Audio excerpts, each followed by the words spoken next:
It's late at night, and a young woman goes live on TikTok. Music plays faintly in the background, comments start flooding in, and her followers settle in for what they think will be just another stream. She laughs, she chats, she seems full of life, but within minutes, everything changes. Viewers would soon witness the unthinkable, a murder, unfolding in real time. The murder of a Mexican beauty influencer has sent shockwaves across the country. Hoy andaba haciendo unas cosillas. 23-year-old Valeria Marquez shot to death during a TikTok live stream on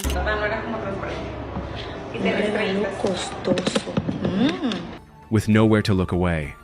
This is the shocking story of Valeria Marquez, a 20-year-old from Mexico whose final live stream captured not just her smile, but her very last breath. Valeria wasn't famous. She was just beginning to build her audience on TikTok, posting dances, lifestyle clips, and the occasional late-night live stream.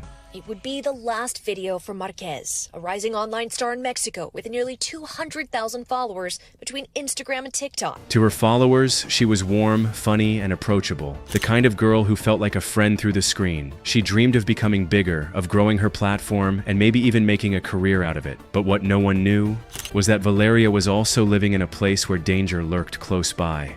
Ya viene. Her followers watched her final moments live in this video. Hola. Sí. In the minutes before, as she recorded from the beauty salon where she worked in Zapopan, central Mexico. On that night in 2025, her live stream started like so many others. Valeria appeared on screen, casually dressed, her hair loose, music playing from her phone. The chat was lively, her followers asking questions, sending emojis, teasing her. She laughed, swayed to the music, and smiled at the camera. For a moment, everything seemed normal, ordinary, safe. But then, noises in the background. At first, it was subtle, a faint sound. She mentions how someone had stopped by earlier, promising to bring an expensive gift. Ya viene. Later on, clutching a pink stuffed animal, Marquez looks out of frame before saying, "They're coming," and a voice in the background asks for her by name. Sí.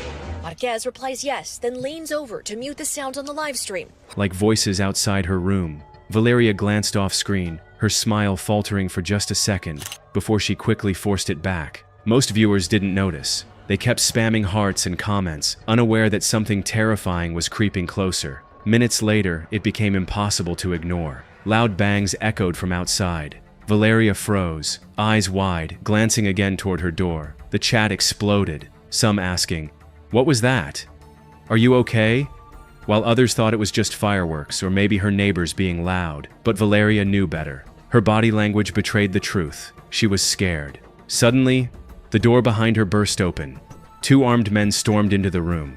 Valeria screamed, dropping her phone as the live stream tilted violently. The chat went insane, comments flooding faster than the eye could read. "Call the police! What's happening? Oh my God." The camera, lying sideways now, captured everything. Shadows moved across the room. Valeria pleaded with the men, her voice breaking, tears streaming down her face. Her words were frantic, desperate, begging them not to hurt her, but the attackers were merciless. And then, the sound that froze every viewer in terror. Gunshots. The screen shook as the blasts rang out. Horrifically shot to death, and moments after, a person appears to pick up her phone, their face briefly showing on the live stream before the video ends. The identity of this person and their relationship to the crime hasn't been publicly identified. Echoing through the tiny room, Valeria's cries were cut short. For a moment, all that was left was silence, and the horrified flood of comments scrolling endlessly across the screen. The viewers had just watched a young woman's life stolen in front of their eyes. But the stream didn't end. Her phone kept broadcasting. For long, unbearable minutes, the live stream showed the aftermath. The men's voices, muffled and harsh as they rifled through her belongings. The sight of Valeria, motionless, just feet from the phone's camera. Viewers screamed in the chat, begging anyone to call authorities to stop the horror, but for many, it was too late. By the time police arrived, the stream had already gone viral. Clips circulated within hours, across TikTok, Twitter, Reddit, spreading the horrifying footage to millions. What had started as a casual live stream became one of the most disturbing viral videos in recent memory. The investigation revealed chilling details. Valeria hadn't been targeted randomly. The attackers were linked to local organized crime, and authorities believed she had either witnessed something she shouldn't have. The prosecutor's office has not named a suspect, but said the killing is being investigated as a possible femicide, an intentional murder of a woman due to her gender. Or was being used as a brutal warning to others. Her death, streamed live, became a statement, not just to her community, but to the entire online world. I was horrified, and in one sense, I was not surprised. Paulina Garcia del Moral is an assistant professor who studies gender violence in Mexico and Latin America. For those who watched it unfold, the trauma was unbearable. Many said they couldn't sleep for days, haunted by the sound of her screams and the gunshots that silenced them. While the murder of Marquez is still being investigated, Garcia del Moral says femicide is a pervasive problem in Mexico that will take time to address. Others admitted they felt guilt. Guilt for having watched, for having been powerless, for being turned into unwilling witnesses of her murder.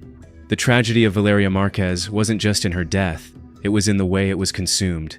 As live stream content, in how quickly the footage spread, stripped of context, shared by people who didn't even know her name. To some, it became entertainment. To others, a cautionary tale. But for her family and friends, it was pure devastation. Even now, years later, her story lingers online. Not just in the fragments of video that resurface, but in the memory of her followers, who remember the moment her smile turned to terror. For them, TikTok will never feel the same. Valeria's final live stream is a reminder of the internet's darkest reality, that sometimes behind the screen, danger is not just imagined, it's real. And sometimes the people we watch, the ones who make us laugh, dance, and smile, are far more vulnerable than we realize. On that night in 2025, Valeria Marquez went live one last time. What her followers thought would be another fun, ordinary stream became a nightmare they could never forget. This was the last broadcast of Valeria Marquez, a stream that began with music and laughter and ended in horror as thousands watched helplessly while her life was taken away. The live stream began like any other, but what followed was nothing short of horrifying. Jesus Sarmiento, a fearless Venezuelan activist and independent journalist, had built a following by doing what many others were too afraid to attempt: exposing corruption, calling out gangs, and speaking directly to the people about the reality of life in his country. His streams were raw, unfiltered, and dangerous, because every time he went live, he knew powerful enemies were watching.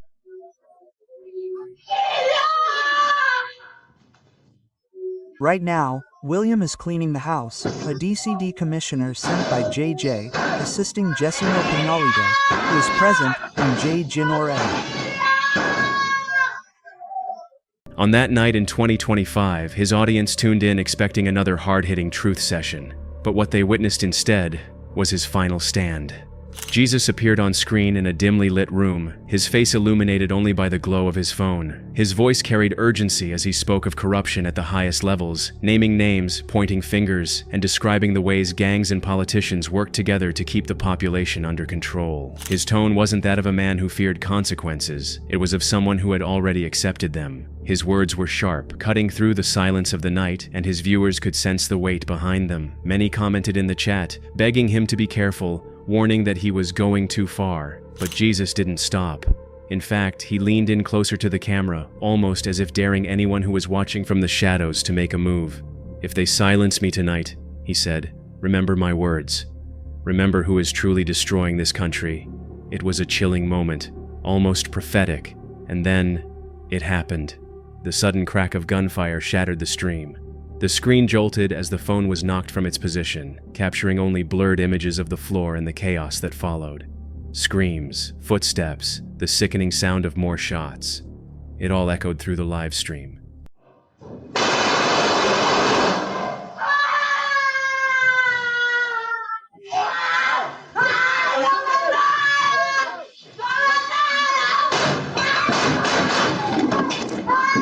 Thousands of people who had been watching in real time now sat frozen, unable to believe what was unfolding before their eyes. Some thought it was staged, some thought it was a cruel prank. But the silence that followed told the truth. Jesus never moved again. The live stream abruptly ended, but the damage was already done. His death, broadcast live to the world, became impossible to erase. Clips of the horrifying stream spread across social media within hours, sparking outrage, grief, and fear. His followers mourned him as a hero who refused to be silenced, while others whispered that this was exactly why speaking out was a death sentence in Venezuela. Authorities quickly tried to downplay the incident, dismissing it as a random act of violence, but those who had been watching knew better.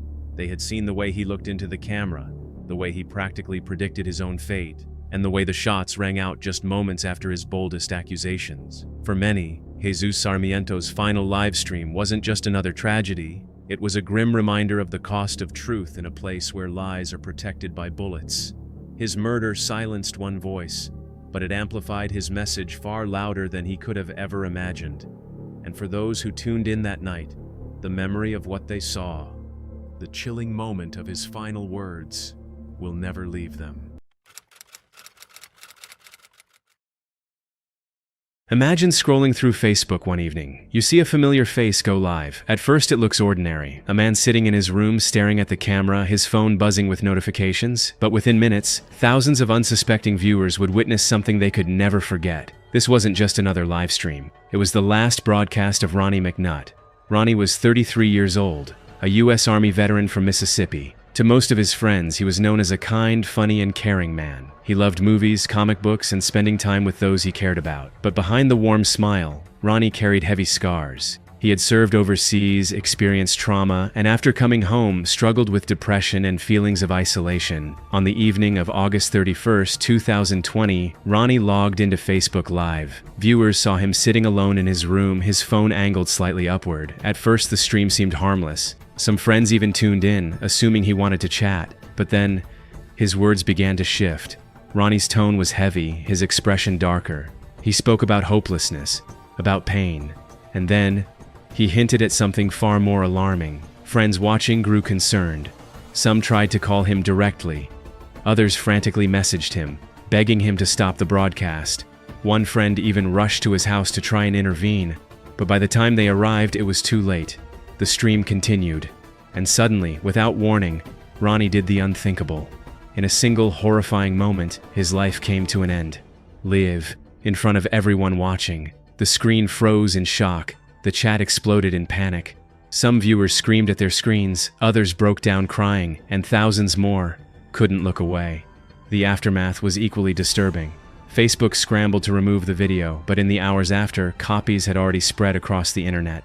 Clips were reposted on TikTok, YouTube, and Twitter, sometimes even disguised inside innocent-looking videos to bypass detection. This meant countless unsuspecting people, including children, stumbled upon Ronnie's final moments without warning. For many, the trauma of seeing that clip would linger forever. His death sparked worldwide conversations. Why wasn't Facebook able to stop the broadcast in time? Why was it so easy for such a graphic tragedy to spread unchecked across platforms? And deeper still, how many people are suffering silently, without the help they desperately need? For Ronnie's loved ones, it was a nightmare. They remembered him not for that final live stream, but for the kind, funny, and caring man he truly was. Friends described him as someone who always wanted to make others smile, even while fighting his own battles. His story became a haunting reminder that behind every live stream, every smiling photo, every casual post, there can be pain that nobody sees.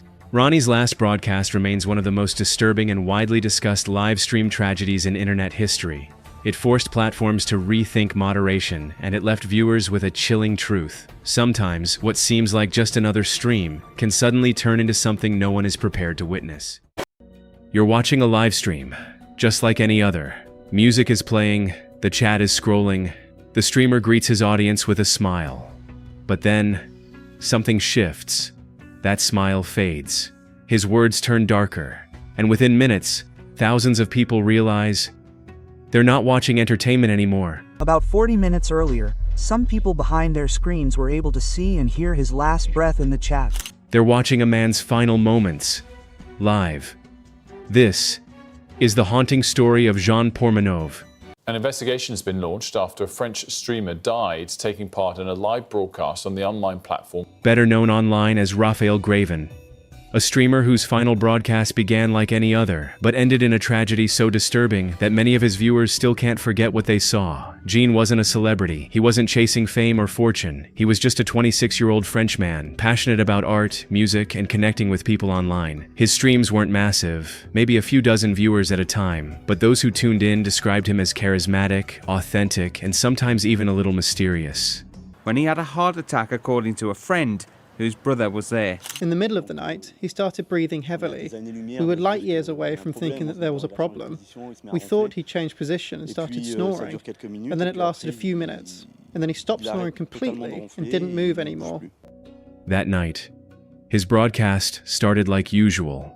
Jean sat in front of his camera, dim light casting shadows behind him, soft music playing in the background. He greeted his chat, shared some thoughts, and smiled. But to anyone paying close attention, something felt different. His smile seemed strained. His eyes carried a heaviness that words couldn't hide. And soon, the mood began to shift. Jean started opening up about his struggles. He talked about exhaustion, about feeling like he was carrying battles no one else could see, about being trapped. At first, many viewers weren't sure what to make of it. Some thought he was being dramatic, maybe even artistic. After all, he was known for his creative side, but as the minutes passed, it became clearer. This wasn't performance. This was a man unraveling. He poured himself glass after glass of alcohol, drinking heavily while still on stream. His words grew slurred but also darker. He spoke of pain, of not wanting to keep fighting, of being tired in a way that went beyond just needing sleep. The chat erupted. And it was there where he was reportedly taking part in a 10-day marathon live video. Some begged him to stop, to log off, to call a friend or seek help. Others froze, shocked by what they were witnessing, and tragically, a few even taunted him, thinking it was some twisted stunt, but it wasn't. As the night went on, Jean revealed his true intentions. He held up a bottle of toxic liquid, poison. His viewers panicked, messages flooding the screen. "Don't do this. Please think about your family. Get help. Call someone." But Jean looked past the words. His expression was empty, detached, as though he had already made his decision. And then, he raised the bottle and drank. What followed was chaos. His body convulsed almost immediately. He coughed, gagged, his face twisting in agony. Viewers typed frantically, begging him to stop, to spit it out, to do anything. But the damage was done. He stumbled on camera, clutching his stomach, his breathing labored. Some viewers tried calling French emergency services, though many didn't know how from outside the country. Others could only sit frozen, staring at their screens in horror. No one came. Jean collapsed, his body falling out of frame, but the audio continued. The stream stayed live. It's clear that French ministers are really wanting to hold Kik to account here. They believe that the platform should be held responsible for the content that is on its site. Every agonizing sound was broadcast to his audience, who could do nothing but listen. Minutes dragged like hours. The line between entertainment and nightmare had shattered. Eventually, the live stream ended, but the tragedy did not. Jean Pormenov, Raphael Gravin, was gone. News of his death spread quickly.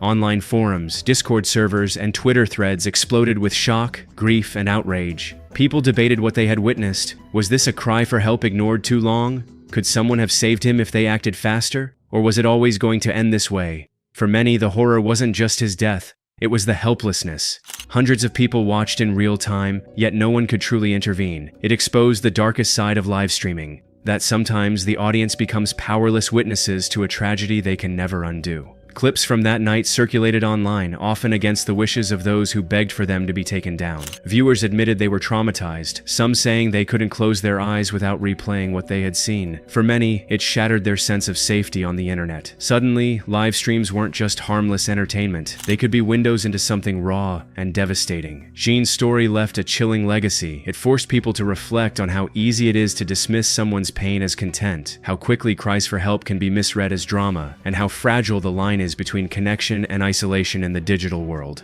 Behind every username, every smiling face on a screen, there's a real human being. Someone who might be laughing while carrying unbearable pain. Someone who might be entertaining while secretly fighting demons no one else can see. And for Jean Pormenov, those demons won. His final live stream wasn't just a broadcast, it was a tragedy.